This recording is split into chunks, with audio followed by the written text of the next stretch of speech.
Doctor Esteban Piedrahita, rector de la Universidad de ICESI, doctor Francisco Barberi, presidente de la Junta Directiva, miembros del Consejo Superior y de la Junta Directiva, señores decanos, señores profesores, apreciados estudiantes, graduandos, apreciados padres de familia,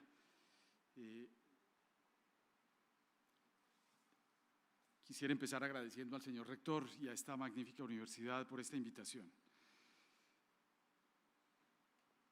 ¿Qué puede haber más deseable que la felicidad?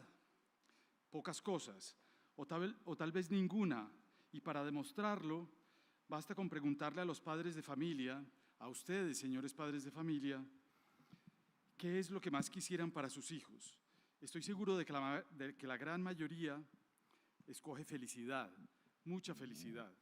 Tal vez todas nuestras creencias, nuestros desvelos, nuestras ilusiones, nuestras luchas, nuestros intereses no obedezcan a otra cosa que al agudo deseo de ser felices y al miedo de perder la esperanza de serlos. Hay un poema de Jorge Luis Borges que lo refleja de la siguiente manera, comillas, «He cometido el peor de los pecados que un hombre pueda cometer, no he sido feliz. Que los glaciares del olvido me arrastren y me pierdan despiadados», comillas. La felicidad, como todas las cosas fundamentales de la vida, es algo difícil de definir, algo que parece lejano y cercano, asible y evanescente al mismo tiempo, y por eso es que, al hablar de la felicidad, podemos caer cómodamente en la charlatanería. Empiezo con una pregunta que nos concierne a todos los que estamos en este auditorio. ¿El conocimiento nos hace más felices? La conciencia de estar en el mundo, de palpar los sobresaltos de la existencia, de conocer las causas de las cosas, ¿nos ayuda a ser más felices? Más concretamente, ¿pasar por la universidad nos acerca a la felicidad? El gran filósofo inglés John Stuart Mill lo plantea de la siguiente manera. ¿Qué es mejor, ser un Sócrates satisfecho o un marrano insatisfecho? Yo lo pongo en términos menos crudos. ¿Qué es preferible, ser un sabio apesadumbrado por las verdades de la vida o un hedonista nublado por los placeres del mundo? ¿Qué vale más, una vida en la que no se hacen preguntas o una vida en la que se duda y se busca el sentido de las cosas? Muchos pensadores han sostenido que el conocimiento y la felicidad van juntos y por eso, en la dicotomía de Mill que acabo de mencionarles, prefieren al filósofo o prefieren a la persona simplemente reflexiva. En el mito de la caverna, por ejemplo, Platón representa a los seres humanos como individuos atrapados en una cueva en la que solo ven las sombras de las cosas. Algunos pocos logran salir de ese lugar para ver la realidad tal como es, clara y luminosa. Esos son, dice Platón, los filósofos. Mientras estaba en la cárcel, injustamente condenado, Boecio, un escritor de la Edad Media, escribió en medio de sus tormentos un pequeño libro titulado La consolación de la filosofía, en el que cuenta cómo recibió la visita de una mujer hermosa e inteligente. «No te amargues», le dice ella, «incluso en las condiciones más oprobiosas es posible elevar la mente y encontrar consuelo en las ideas y en la búsqueda de la verdad». Esa mujer, dice Boecio, era la filosofía. En Buda encontramos la misma exhortación cuando nos enseña que, comillas, lo bueno y lo malo no están en el mundo, sino en nuestra mente, comillas. Y por eso nada es miserable a menos que pienses que lo es. Algo muy parecido dicen algo muy parecido dice Epicuro y Séneca, y mucho más cerca de nosotros, los voceros del llamado pensamiento positivo y los escritores de manuales de autoayuda. Todo esto está muy bien, pero el problema con estos filósofos y escritores de manuales de autoayuda es que sobreestiman el poder de la mente. Lo cierto es que una parte, quizás una buena parte de nuestra felicidad depende de lo que el mundo exterior nos pueda ofrecer. La sentencia de Buda está muy bien, claro, pero tiene algo de forzada y esto debido a que supone que la felicidad solo se consigue con nuestra mente o en nuestra mente, con nuestra actitud frente a la vida. Pero como dice Aristóteles, quienes carecen de alimento, vestido, medicina, difícilmente pueden arañar una porción de la felicidad. No solo eso, cosas como la riqueza, la salud, el reconocimiento público, no solo no se oponen a la felicidad, sino que la favorecen. La opción del marrano satisfecho también tiene sus defensores, incluso sus defensores en la filosofía, desde Epicuro hasta Michel Onfray, un intelectual francés muy reconocido hoy en día. El poeta Omar Khayyam escribió un bello poema en el que dice lo siguiente: comillas, de aquel jarro de vino que nunca sienta mal, llena tu copa, sírveme a mí otra y bebe, muchacho, antes de que distraídamente haga con tu tierra y con la mía un jarro el alfarero, comillas. Pero el hedonismo tiene más adeptos espontáneos que seguidores reflexivos, y la mejor prueba de ello está en la manera como nos hemos adaptado con una incondicionalidad cercana a la dependencia a los placeres que ofrece la sociedad de mercado. Vivimos bombardeados por la oferta de una felicidad prêt-à-porter, atiborrada por toda suerte de utensilios para conseguir confort, desde computadores, celulares sofisticados, hasta máquinas para romper huevos. Aquí el problema es el opuesto de Buda y consiste en creer que la felicidad solo viene de afuera, del exterior, y no de adentro, de nuestra disposición ante la vida. Ya dije que los bienes materiales pueden servir a la causa de la felicidad, pero también es cierto que más allá de un umbral económico, en los Estados Unidos se calcula algo así como $60,000 anuales, más allá de eso, el aumento de felicidad ocurre a un ritmo muchísimo más lento que el aumento de la riqueza, y mientras más rico se es, más dispares son esos ritmos.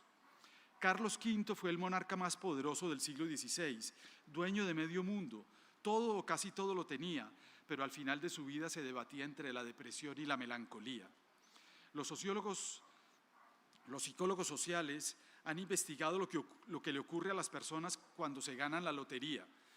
Cuando reciben la noticia se sienten eufóricos y se ven a sí mismos como los más afortunados, pero con el paso del tiempo recuperan el grado de felicidad que tenían antes.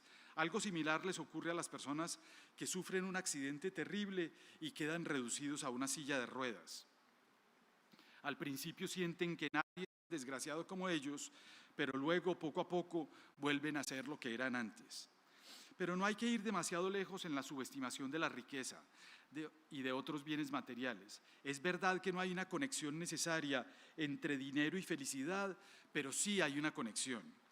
Es más probable ser feliz teniendo dinero y salud que careciendo de tales cosas. Lo mismo pasa con la juventud, con la tranquilidad, con los afectos. Nada garantiza la felicidad, pero hay condiciones que la favorecen y otras que no la favorecen. Así pues, la dicotomía de Mill entre Sócrates y el cerdo es engañosa, y eso debido a que la reflexión intelectual y los placeres mundanos no son cosas excluyentes. Hay personas para todos los gustos: pobres felices, ricos miserables, jóvenes tristes, viejos alegres, tranquilos deprimidos, estresados entusiastas, tontos insatisfechos y, claro, también hay filósofos alegres.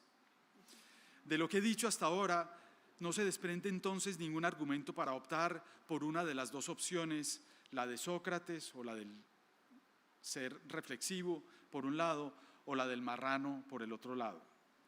Pero la pregunta de Mill sigue siendo interesante y vale la pena tratar de responderla.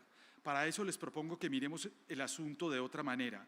En lugar de preguntarnos quién es más feliz, si el pensador o el hedonista, pensemos qué tienen las personas que consideramos felices o qué hay de particular en ellas. Yo diría que tienen una capacidad especial para ver el tiempo en su dimensión durable, de mediano y de largo plazo. Las personas felices no viven la vida como una sumatoria de instantes presentes, como el cerdo, sino como algo que conecta los momentos del pasado con los momentos que están por pasar. Los animales viven cada instante, nosotros en cambio vivimos en una especie de presente trémulo, un presente trémulo que zozobra en medio de las imágenes del pasado y del futuro. En la lengua española tenemos la fortuna de poder diferenciar entre los verbos ser y estar. Pues bien, hay personas que parecen estar felices y otras que parecen ser felices. Los primeros lo son por la manera como viven cada uno de los incontables instantes de su existencia. Los segundos, los del ser, por la manera como valoran su ser en el tiempo. De un niño sonriente decimos que está feliz y cuando llora decimos que está triste. Pero ninguna de esas dos emociones nos parece suficiente para deducir que el niño lleva una vida feliz o una vida triste. Son tan solo momentos. Así pues, las personas felices, sin suprimir el goce del presente, tienen una conciencia de ser más fuerte que su conciencia de estar. Gozan de un talento para trascender el presente, para conectar sus instantes y darles un sentido, un armazón, un proyecto. Como diría Stevenson, el individuo feliz tiene el verdadero valor de la alquimia, que no es el del rey Midas, sino el de aquel que convierte sus cosas en satisfacción y alegría viva. Las personas felices parecen tener el secreto para sacar algo bueno de lo que los rodea: pobreza, riqueza, juventud, vejez, tranquilidad o estrés. Ese algo, diría Aristóteles, es como tener un Dios benefactor atrapado en el cuerpo, un Dios que prodiga una gracia, un aliento que vivifica. Todo indica pues que los seres humanos que son felices, o las personas que conocemos como felices, tienen una preferencia por el filósofo de Mill, por la persona reflexiva, aunque no por ello sienten repulsión con la satisfacción hedonista que tiene el cerdo. Algunos pensarán que lo que he dicho en favor del filósofo o de la persona reflexiva es simplemente un argumento moral que depende de una opción de vida, lo cual solo se consigue en los monasterios, en la meditación o viviendo entre los libros. No lo creo. Todos o casi todos los seres humanos tenemos una simpatía por una vida reflexiva, guiada por sentidos y por propósitos. El hecho de que no adoptemos ese tipo de vida no desmiente nuestra preferencia, solo habla de nuestra incapacidad para conseguirla. La felicidad no es algo dado, como una pierna o un brazo, es un propósito que solo se alcanza en medio de la brega, luchando por conseguirla. Les voy a dar un par de ejemplos o un par de argumentos para demostrar lo mucho que los seres humanos valoramos la conciencia y el conocimiento y la vida reflexiva. En Un mundo feliz, Aldous Huxley describe una sociedad del futuro en la que el Estado, por medio del suministro de drogas, controla el bienestar de los ciudadanos. Todos viven sin sobresaltos, sin desvelos, en paz y en aparente felicidad. No obstante, esa sociedad nos espanta, porque nos ofrece un goce plano, sin ilusiones, sin desafíos, sin poesía, sin asombro, sin esperanza y sin gracia. Los seres humanos tenemos la recóndita certeza de que, sin algo de estremecimiento, de inquietud, de sudor en la frente, incluso de sufrimiento, la felicidad es inalcanzable.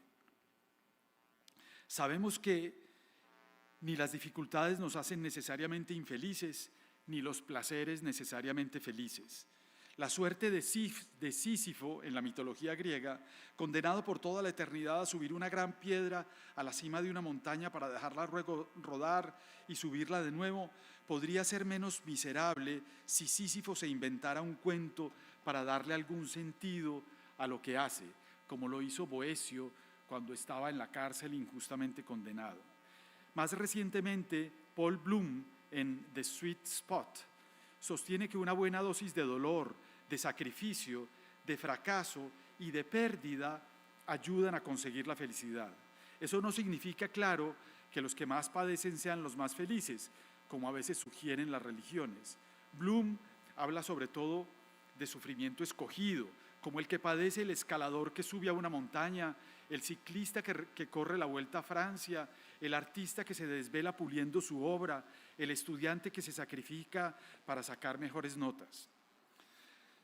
Supongan ustedes que el día de mañana nos visita alguien de otro planeta para decirnos que el mundo en el que vivimos es ficticio, como en Matrix, y que nuestras emociones y pensamientos están formateados por una droga que los extraterrestres subrepticiamente ponen en el agua que bebemos todos los días.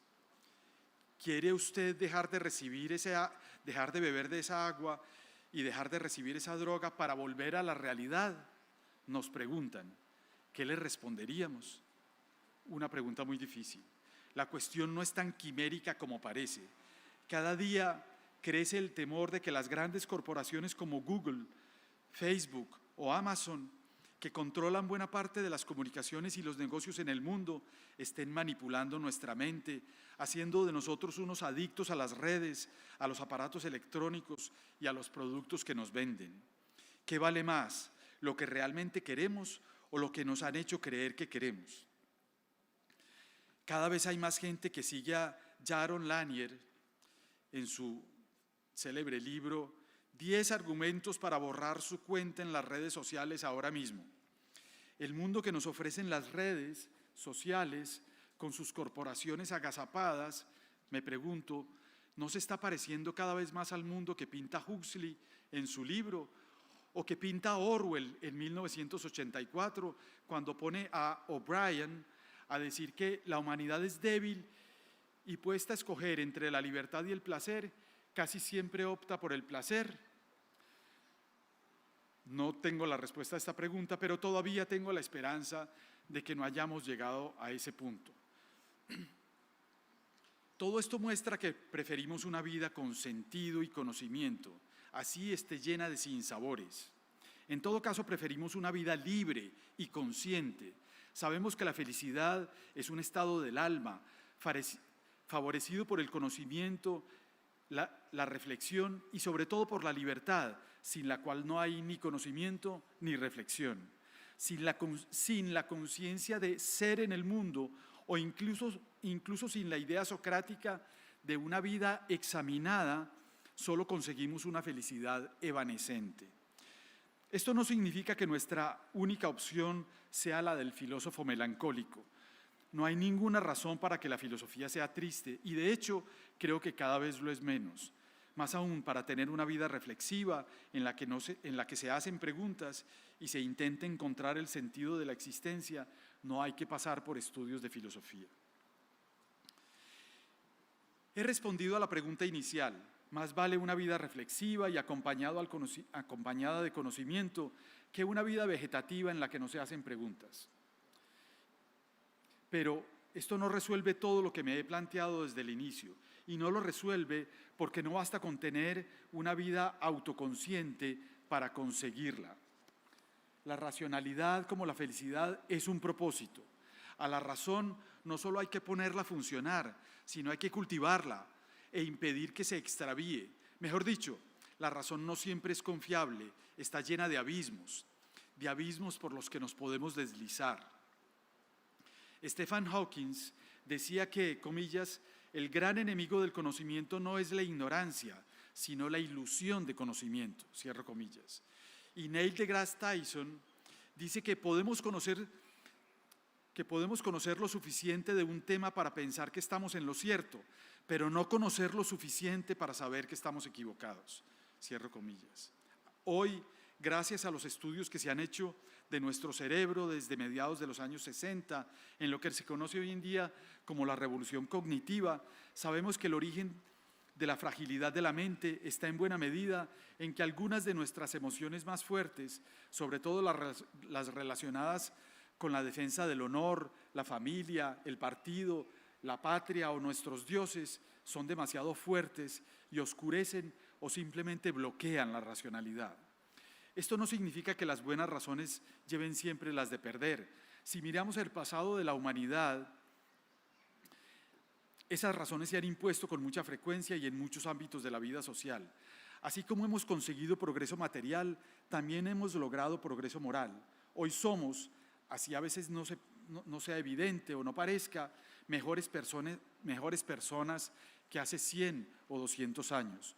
Sobre todo los hombres que en el pasado alentamos tantas reglas y tratamos tan mal a las mujeres, hemos mejorado, así esa mejoría sea vacilante e insuficiente. Nada nos ha ayudado tanto a esa tarea como los cambios culturales que valoran la reflexividad, la duda, la experimentación y la tolerancia. Tal vez pocas cosas han ayudado tanto como un pequeño libro de nuestro filósofo, el que he mencionado ya varias veces, John Stuart Mill, que se llama On Liberty, sobre la libertad. A veces también aprendemos de los errores individuales y de las tragedias colectivas. En fin, dejo esto por ahora. Termino entonces con algún consejo para ustedes, estudiantes que se gradúan hoy. Cada época nos prepara para los peligros que enfrentamos. En la Edad Media, por ejemplo, la supervivencia del pueblo dependía de que los hombres adolescentes aprendieran un manual de defensa corporal con el escudo y con la espada para vencer a sus enemigos. Hoy no necesitamos escudos o espadas para defendernos cuerpo a cuerpo, ni siquiera necesitamos pistolas. Lo que requerimos es un manual de defensa intelectual que nos proteja de las mentiras, de las falsas teorías, de las conspiraciones inventadas, de los falsos profetas. Un manual que nos enseñe a dudar, que nos alerte sobre los abismos de la irracionalidad, que nos muestre la diferencia entre conocimiento, engaño y autoengaño. Esta es una tarea que debe empezar temprano en la vida. Así como desde la niñez adquirimos habilidades lingüísticas y matemáticas, también deberíamos aprender cuáles son los sesgos de la mente, cuáles son sus abismos, cómo funcionan y cómo aprender a evitarlos. Esto es importante además porque una mejor educación cognitiva es la base de una mejor educación sentimental. Ambas cosas van juntas y se alimentan de manera recíproca. Soy consciente de que no es fácil ser feliz, con todas las exigencias que he mencionado. Pero pueden tener la certeza de que cuando logramos ese mejor balance entre racionalidad y emociones, con un mejor conocimiento de nosotros mismos y del mundo en el que vivimos, podemos ser mucho más felices que el marrano de Mill. Gracias.